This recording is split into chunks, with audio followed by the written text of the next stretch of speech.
I think a lot of it just has to do with a lack of understanding, maybe Definitely. and education.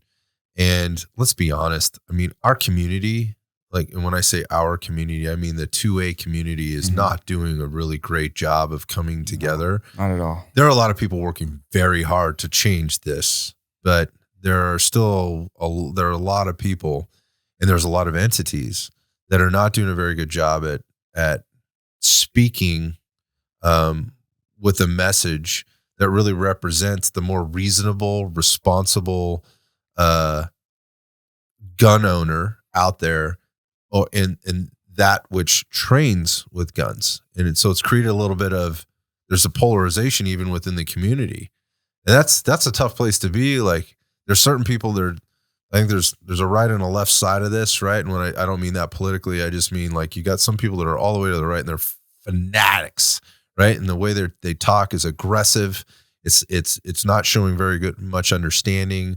The way they communicate, let's just say it leaves a lot to be desired. And on the other end, there's those that say, "Oh yeah, I'm a 2A advocate and I support my rights," but they don't say anything about it, right? So they're not standing up, they're not making a statement, they're not standing up for the rights, and they never train, right? They own a gun. They're effectively an irresponsible gunner. And there's a lot of people in the middle that are maybe drifting a little bit right or left of that, right? And do train regularly and do have strong convictions, and are now being silent about just like, I don't want to get involved because I don't want to be associated with either of these douchebags, right? That's a huge thing. It's a huge thing. And then there's the people in the middle that are trying to bring it together, and then there's those that are kind of looked up to in the community that are instructors or part of these big companies that provide education or equipment or some type of social structure for it, that some are doing a really good job,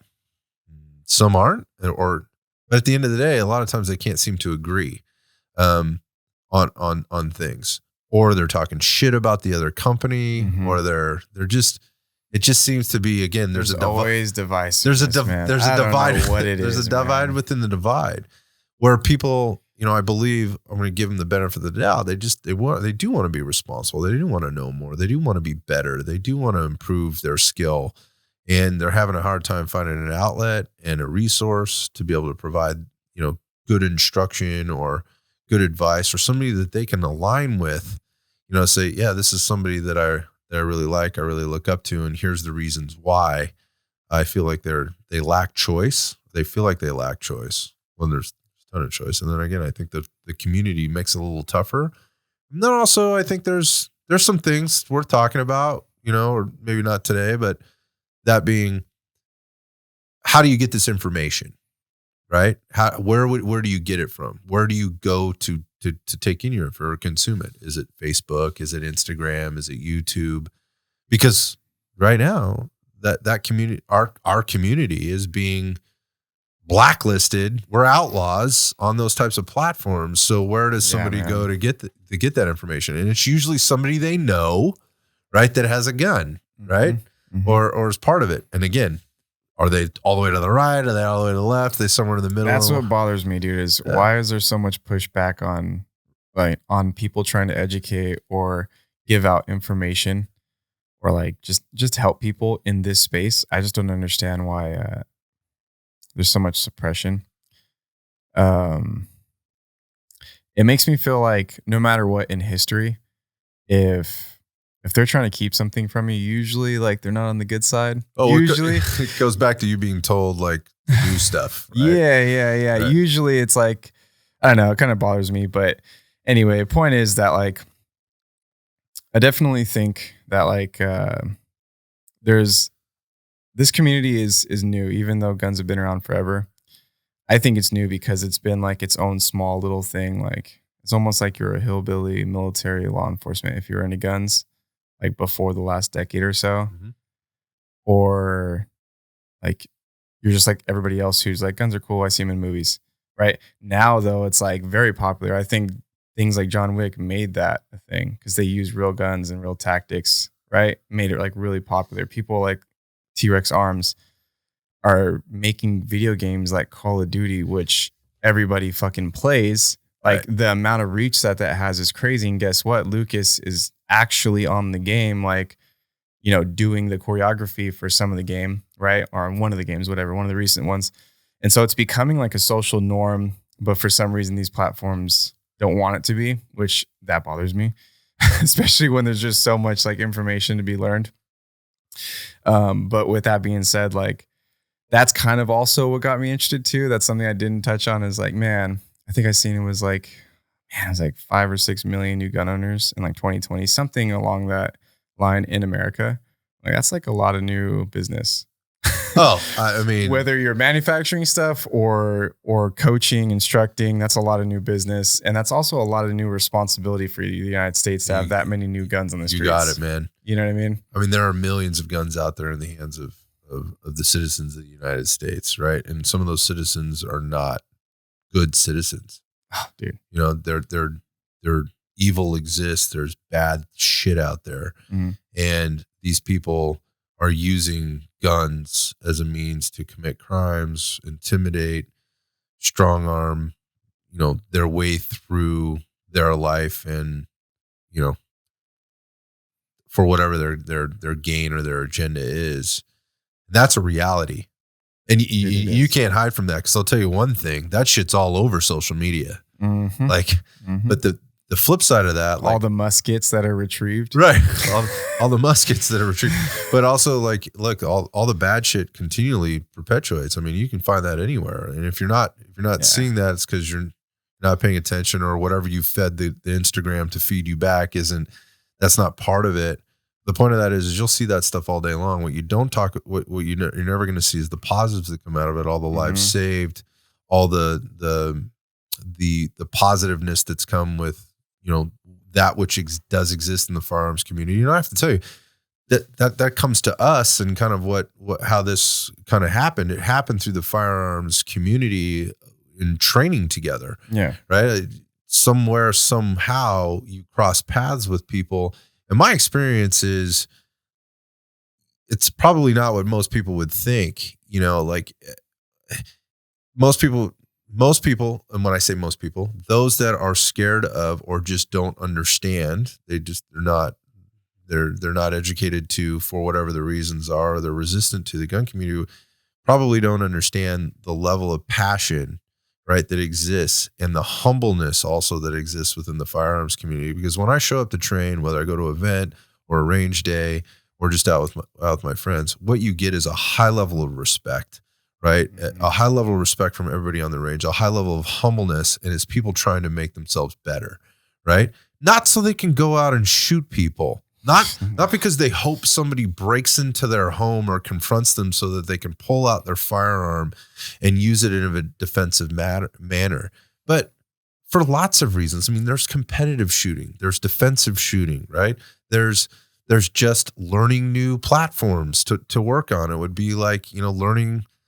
There's all kinds of new skills and things you can learn, but it's also about being outside, training, putting cell phone down. There's a lot of stuff that goes into like being in the 2A community. If you're into like training, whether it's like hunting or tactical training or 3-gun competition, whatever it is, like it's still fun sport with a responsible group of people for the most. That's been my experience. Yeah. That's been my experience. And honestly, like I know people in the news are always like, what do you want this to be? Everybody stay strapped to get clapped. And it's like the Wild West. No, I don't want it to be like the Wild West, but I also do know when I'm around a bunch of gun people, there's like a higher level of respect. People aren't saying dumb shit to each other. Agreed. It's like that Mike Tyson thing. Like everybody forgets that, they can get fucking punched when they're behind a keyboard. That's true. You know what I mean? Like, right. And like when we're at range events and stuff, everybody's like fucking cucumbers, super cool and calm. Cause we're just like, everybody out here is strapped. Well, everybody's respectful. Which brings up an interesting point. Like, why is it like that? Well, one, cause I think people are out there to try to learn. You start making assumptions that'll get you into trouble real fast. Like you have no idea who the guy is standing next to you, what his experience level might be, what his skill level might be. It is all walks of life, right? It's from all corners of the spectrum, or both ends of the spectrum and all corners of the earth where people show up to do this.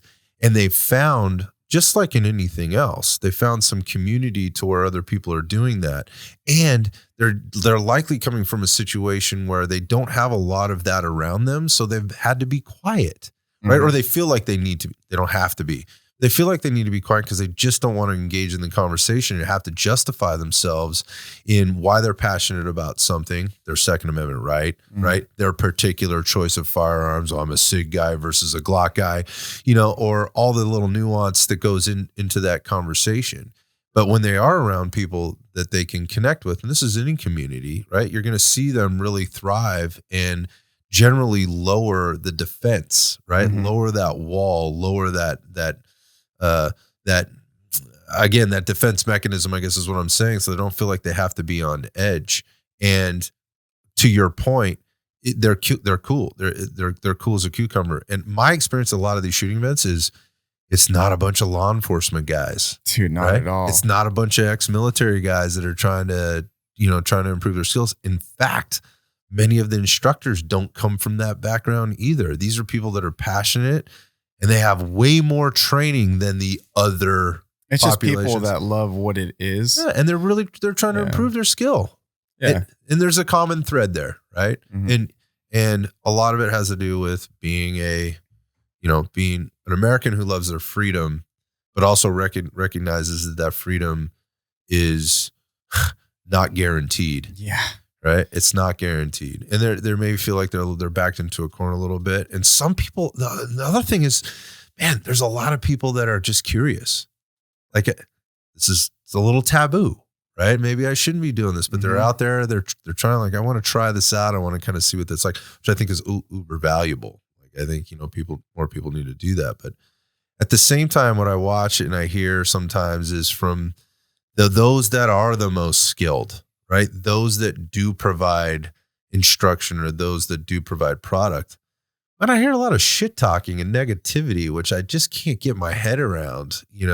That's not everybody. And coming from the world of fitness, right? And being in it for as long as I have, there are some similar lines I think you can draw back and forth about the egos, the pieces of paper on the wall. Well, I'm a Green Beret. Well, I'm a Navy SEAL. Well, I'm on fucking SWAT. Well, I've never been on either of those things, but I can outshoot any of you guys on any day because I do nothing but train all day, on the range and kind of thing. I was like, can't we just, going back to the whole Rodney King thing, can't we just all find a way to get along? Like, yeah. What's crazy to me is that me. everybody needs to actually, whether we're talking about like the riots, the 2A community, or the people who are trying to keep the 2A community small. Ultimately, everybody just like has to learn how to get along and live with each other, right? And I think like you and me talk about this all the time, but yeah, dude, I think that the 2A community definitely needs more people who want to unite community versus just want to feel like their dick is big. Right. There's drop the agenda, the personal agenda, and maybe look at the bigger and maybe picture. It's easy for me to say that because like I'm just like a civilian. You know my story. Like I'm not military, law enforcement, but also like if it's like I don't know, why is it that I can train to do everything that you do? Why is that why is that a problem for you? Yeah. Why is like, dude, what if this is America and we're fucking free and that's why we live in America and nowhere else? And I just want to fucking be an action hero. I want to look like Arnold. I'm not hurting like you. Fucking John Wick. I'm not on my hurting you. own, not talking to anybody. Just fucking have Chris, my camera dude, follow me around everywhere. And what if I just want to do fun shit? You just want to be happy. Yeah. What if that makes me happy? Right. Like, why is it weird that I want to do that, but I wasn't like in the military law enforcement? You want to run around in full kit. Yeah. Like, and you could call it LARPing if you want, and a bit of that is, but why is that a fucking problem for you, man? I don't understand. Like you're not any better than I am. Like, okay, I get that you've been through some shit. I'm telling you, I respect that. Yeah. But at the same time, like, why, because you've been through some shit, does it mean that I can't do this or at least try this? Especially if I'm respecting you at the same time. Like, and what's interesting too is I'm not trying to be you. I'm just trying to have an experience and have some fun. It's like with, they say like Jimi Hendrix, like played the guitar differently. Some people like assume it's because he played like a right-handed guitar, but he's left-handed. Mm-hmm. I think that's how it is. It was either or, man. I don't know. Yeah. That's a good. Yeah. So I know with me, I don't play a lot of live drums, but when I do, it sounds way fucking different. And my mind comes up with way different ideas than when I'm on a beat pad or a keyboard. Right. the reason why I bring that up is because if I'm a civilian and I never had to think about whatever the fuck people went through in war or on duty, maybe I come up with different ways to approach things, more creative ways in a different way that you can benefit from me, but I could also benefit from you because you were boots on the ground. But also you had to worry about so much other shit being boots on the ground. And maybe all I ever have to think about is how to be the absolute best shooter. And some of the most respected people in this community, they've kind of accepted that. They talk to like JJ Rakaza, even though all he ever does is competition shooting. But they try to apply what they can from him, the parts of him and what he's lived through and however long he's been shooting to functional shooting, the tactical world. Right? I just don't understand why you try to stop more creation and more innovation. Does that make sense? It makes perfect sense, but it doesn't make sense that you would want to stop or retard that. Yeah. It doesn't. It doesn't, particularly if you're in the business, because just like, and again, I'm going to go back to CrossFit. I think a lot of people push back, and I was one of those people going, "This stuff is bad." But in the reality, at the end, it wasn't. And guess what? I benefited by it. Like, just because somebody's doing different. And again, there's going to be the good, the positives and the negatives with anything you bring to any situation, right? There's pros and cons. At the end of the day, like, it is the fitness community. It is the health and wellness community. And ultimately what it does is it drives innovation. It pushes more people into taking more responsibility for their personal, personal situation. Like, why are we putting our thumb on that and trying to hold it back? I don't get that. Now, that's not to say that everybody does that. That's not everybody. It just seems to kind of permeate in a lot of situations where people get their panties in a bunch, their egos get in the way, right? There's my way or the highway. There's a lot of ways. Mm-hmm. It's situational, right? So you have to be open-minded. So like, it's just like fitness or health or business, right? So like, there's not one model. Without CrossFit, if we're just talking on like science and performance, would we have an athlete that could do a muscle up, a 500-pound back squat, and a sub 5-minute mile? Would that exist without CrossFit? That's a really good question. If it did, we probably wouldn't know, right? Because that's the other thing that CrossFit provided was an ability to compare, measure, right? Yeah, so it's a really good point. I don't know about that. And so the same thing applies with like shooting. Like, I don't want to fucking hurt myself. I'm safe about everything. But like, if I hurt myself trying some new weird shit, as long as it didn't hurt anybody else, what does that matter to you? You're gonna learn from it. Yeah. Everybody's gonna learn, right? Yeah. And if I didn't serve or if I'm not law enforcement, I don't claim to like know what they go through or know what they know in terms of like training. I go to a lot of them for training because I respect them that much. Right. Likewise. And one of my favorite instructors, Raul Martinez, Rogue Methods, ex-law enforcement and military. Dude, I look to him for like all kinds of advice, and I don't claim to know more than him, but I still want to try and learn shit that maybe I could help him with.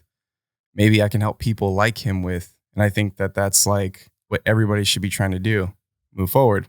Right. Right. So yeah, whether it's showing up for a class or some type of workshop or whatever else, and then providing some feedback of this is what I took away. This is what I noticed, and then again, you have to be open to receiving that as an entity, as an instructor or whatever else. Now, I've had some really good experiences, very good experiences, but I've also had some not so good ones. And I think at the end of the day, what it comes down to is a lack of communication. And while this is kind of like a big, broad, open topic, there's a universal communication or universal language that needs to be established. What are we really talking about here? And this transcends outside of the 2A world, right? So that the people outside the 2A world, or when I say the 2A world, the 2A community can try to understand it better. And it's really about having effective communication, and it's a two-way street. Mm-hmm. There has to be the incoming and the outgoing, and a little being a bit humble. Yeah.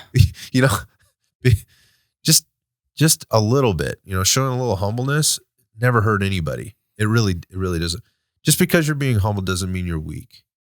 And, there's a little bit of macho that I think that comes with the territory. It's predominantly men, predominantly. However, there's some badass women in this community. Dude, there needs to be more badass There women. needs to be. And I think, I think there will be over time. You're going to see that. I don't know that they have quite the same voice. Maybe it goes back to the LEO military thing and how far they're allowed to progress in those different environments, right? How many female Navy SEALs are there? How many female Green Berets are there? How many female SWAT members are there? And, obviously the percentage is 0 to very small in a lot of those cases. So they don't, but my point being is I think there's room for growth if we allow that growth. And by trying to oppress people's, different styles or different approaches or the reasons they're coming into it and saying, you shouldn't be doing this and this is why.